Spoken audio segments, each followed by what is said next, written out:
Le 18 février dernier, Marie-Sophie Lacaro avait annoncé aux téléspectateurs de TF1 être dans l'impossibilité de présenter le 13h en raison d'un bug technique. Un fail historique sur lequel le Canard enchaîné de ce 23 janvier revient et à propos duquel il fait une étonnante révélation. La panne technique est sans doute l'une des plus grandes angoisses des journalistes de télévision, un sujet lancé qui ne part pas et c'est toute une mécanique qui s'enraye.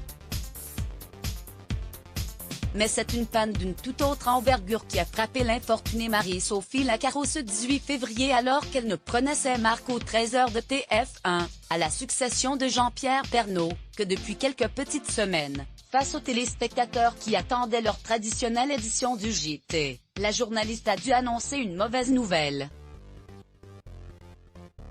Nous n'allons pas passer beaucoup de temps ensemble, aujourd'hui, c'est totalement inédit, nous n'allons pas pouvoir vous proposer votre journal de 13 heures. Nous ne sommes pas en mesure de diffuser un seul reportage, nous avons ici un énorme problème technique, a-t-elle expliqué avant de faire son meilleur qu'elle peut.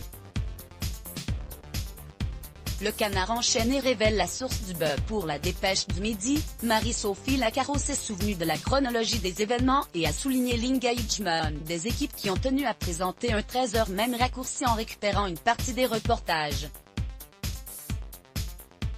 La journaliste affirmait ensuite « Je pense qu'un tel événement ne peut plus se reproduire.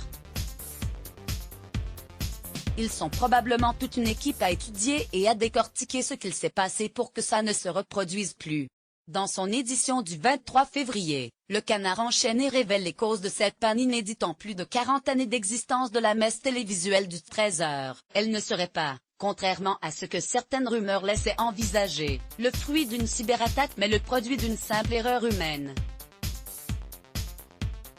À la genèse du bug selon le Canard enchaîné, un informaticien payé par un prestataire extérieur au groupe Bouygues qui aurait décidé de lancer une mise à jour des serveurs informatiques de TF1 à 12h10, soit moins de 50 minutes avant le coup d'envoi du 13h.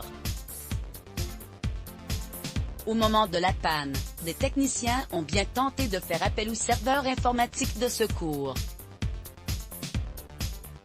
Pas de chance, il était bizarrement connecté au serveur principal, a noté avec amusement l'hebdomadaire satirique qui a par ailleurs précisé qu'en temps normal, ce type de mise à jour s'effectuait de nuit, une erreur qui ne devrait pas se reproduire de sitôt.